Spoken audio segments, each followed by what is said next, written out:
collaboration is not encouraged. And the other sort of slant is this, at the ANU, this sort of us and them approach. So those people who want to go and do corporate law or want a shiny job, I guess, because so much of the curriculum is focused at them, those students who do come in wanting to do something else with their law degree, maybe with a more social justice focus, feel a little bit like they're not valued and that their decisions aren't valuable. And we had some really quite moving discussions at the one-day forum that we held, where students talked about, in the career aspirations group, talked about how, one student talked about how she had always wanted to work for Legal Aid, but she'd never told anybody that because people would think she wasn't intelligent if she admitted that to her peers.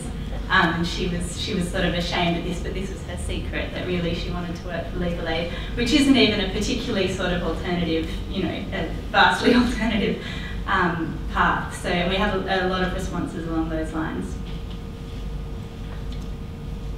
Oh, would you like to talk about this? So we've got this Martha Nussbaum quote that emotional health requires the belief that one's own voluntary actions will make a significant difference to achieving one's ideals. And I guess this speaks to what I started off with and what inspired law school reform, which was that that lesson that so many students had learnt, that there was no connection between their own voluntary actions and the achievement of their ideals. And the kind of interesting mental gymnastics that many people end up engaging in once they are in their corporate positions, where they become detached from the impact of what they're doing because they believe that they are these sort of neutral technocrats who are working on this legal problem, and what the client is going to do or what the outcome is going to be is just detached from them. It doesn't really matter what they're doing to positively contribute or otherwise. So I just want to talk as well about the broader context, because law schools don't exist in a vacuum; they're products of their time. So higher education funding is not great, and I guess the thing is that law schools are actually a really good earner for universities. There's a perception that you don't need a lot of resources to set up a law school, and that law students don't need a lot of resources. I found this great quote that legal education can be taught under a tree. So all you need is a room, a bunch of students, and one person to talk at them, and then hey presto, you have legal education.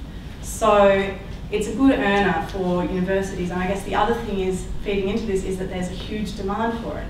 I mean, although law has the highest entry score of almost any of the university degrees, and it's also, I think, the most expensive degree, people are continually bashing down the door to get into law school.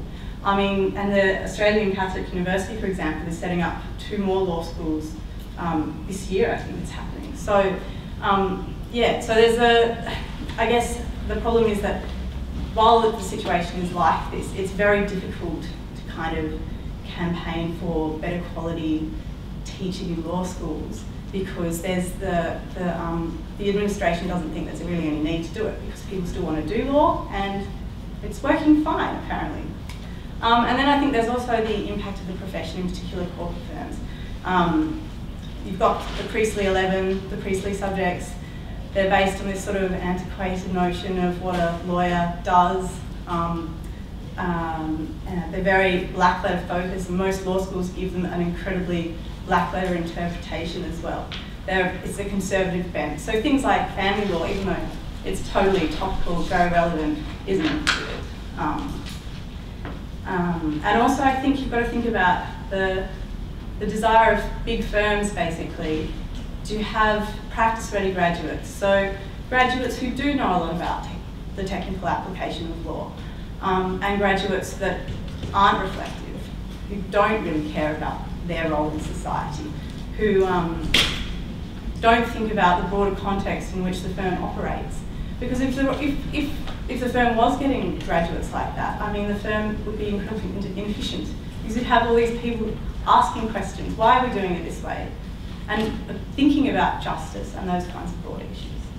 We had one graduate write to us who told this story of being a graduate at Mallesons and doing some research on what was happening with this client who was building a road through Mongolia, and how irritated the partners got when she kept giving, nagging them with these sort of annoying questions about how they might be contributing to disrupting people's lives and so on, and how much sort of flack she got within the firm for asking these questions that were perceived as being something that she shouldn't be concerned with. So now I'm just going to hand over to Mel again to talk about the changes that we're trying to get happening at the ANU. So almost exactly 1 year ago, we had the formal launch of this report, Breaking the Frozen Sea, which we named after a Kafka quote, where Kafka wrote that a book must be an axe to break the frozen sea of our soul, and so we wanted to draw an analogy to reforming legal education as something that could break this kind of frozen, antiquated curriculum that we found ourselves in. The report launch was a really incredible journey for us for a number of reasons. It marked the end of this incredibly long and detailed consultation process. It also, on a personal level for the group of people involved, it was a pretty amazing experience because Annan, our friend, who's standing in the suit at the microphone in that picture, he was organising the launch, and just a couple of weeks before it was on, he was at the age of 26. He was diagnosed with cancer, and it was in several organs of his body, and it was quite serious, and in his bones, it's in his spine. So he immediately had to go in for radio treatment and then chemo. On the day of the launch, he was scheduled to go into he'd just finished the radio, and he was scheduled to go into his first chemo session, and he told the hospital that they were going to have to delay it because he needed to go to this launch. So he was incredibly sick and he was incredibly thin, although you couldn't tell on the day. And he put on this suit and he came there and he checked himself out of hospital and addressed this crowd of a couple of hundred people. And that really kind of symbolises what the experience was for everyone that was involved, and the contrast for all of us in this experience compared to our experience of legal education, which was this experience of subjects where you were externally motivated. You were supposed to be incentivised by an idea of beating everybody else. You were supposed to just sort of memorise and regurgitate stuff that didn't really have any intrinsic meaning, and that should be motivation. But this was an experience of something that had no kind of resume merit for us, obviously had no income attached to it, none of those sorts of things, and the contrast in the meaning that we all derived in it was something that we all really felt. We also, the day before the launch, we sent out about 100 emails to journalists and so on, and we had no idea whether this would be something that they would consider to be a story. But from 7 o'clock the next morning, the phone was just ringing constantly, and by 9 o'clock on the day of the launch, we'd been on every single radio station, including the commercial ones and so on, in Canberra, and also on Radio National, and on their program The World later on that day, which was also played in various countries across the world, and we had people contact us from the US and so on. And then ABC TV showed up and filmed the entire thing and interviewed people and played us on TV that night. And so we were really, really overwhelmed at the amount of coverage and response that the event had. And it really progressed from there. We had several articles in the Canberra Times. The Law Council of Australia then sent out an email to all of their members across Australia, and I had experiences like being at a Law Council conference on a totally different issue 6 months later, and having a group of lawyers from Western Australia come up to introduce themselves because they'd heard of law school reform, and experiences like being out in Canberra, which is a bit of a country town, at bars and things, and having students coming up to you. And I mean, Lucy and I have both graduated now, and this continues to happen. Having people come up and introduce themselves and say that they're students at the ANU Law School and tell you what it meant to them to be able to read something that reflected their experience, which they hadn't sort of realised, as we ourselves hadn't realised until we did this, how wide that experience was. We also had the law school undertake to present a formal response to us and convene a committee of academics to study our report for 6 months. So yeah, we felt like we had, in a really tangible way, influenced the conversation at the ANU. And I think, although it hasn't, I mean, we're now waiting, I guess, for the College of Law to respond. We hear that on the grapevine that they've written a response and it's being circulated amongst staff, but it hasn't as yet been given to us. When it does come to us, we're very excited.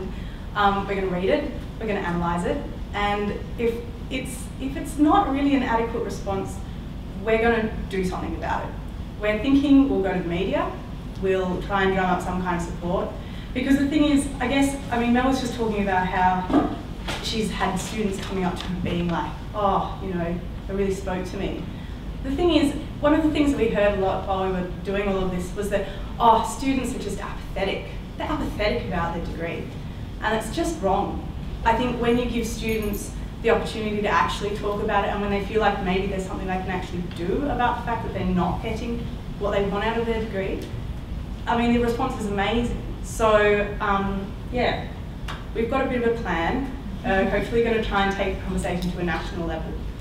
And I guess the other experience to probably mention is that we did try to, after the launch, we tried to sort of get some embedded, a bit of a position for the LSR, you know, so that we could kind of have, so we've got a Law Student Society at the ANU, which is an extremely conservative group, and they certainly have a different position than the position of law school reform and of all the students represented in our report. And so we felt, well, you know, but frankly, at the ANU, the LSS does a pretty poor job of engaging students, and it is, you know, we had a lot of people in the responses to the surveys talking about how they felt that they weren't represented by them and so on. So we felt like, well, it would be a healthy thing to have two groups who are, you know, one group who puts on the law ball and does the advertisements for the corporate sponsors, and another one that gets people engaged in conversations about legal education. Our law school gives $10,000 each year to the Law Students Society. So we went to them, we said, well, you know, you give them $10,000, you give them an office. Do you think maybe we could also get an office, or even maybe, say, like a room of PhD students that has a desk in the corner that we could use, or something? And after much consultation and many meetings with the executive and so on, they said that they had come to the decision that we could have a lockable filing cabinet and we could put it in the corner of the students' common room. So yeah, the struggle to actually, I guess, gain legitimacy. And I mean, this was particularly frustrating because by this stage we'd spent several years demonstrating really significant engagement of students, and engagement that the law school had never themselves, nor the Law Student Society, been able to achieve. And it was a pretty clear contrast when we had an information session run by the LSS and the law school about the curriculum review they were doing, and 3 people turned up to it, and then we had 50 people come to an intensive all-day workshop to talk about their legal education, because we feel that we'd given them a compelling invitation to participate in a meaningful way. So we did learn something about the nature of trying to sort of, I guess, advocate from outside the system. So yeah, and so I guess just to wrap up, we'll be in the discussion space. We'd really like to talk to anyone who's interested. We have copies of the report in beautiful print right here if you want a copy. You can also download it from our website, and you can find us on Facebook as well. And yeah, thank you for having us. I hope it's been something you're interested in.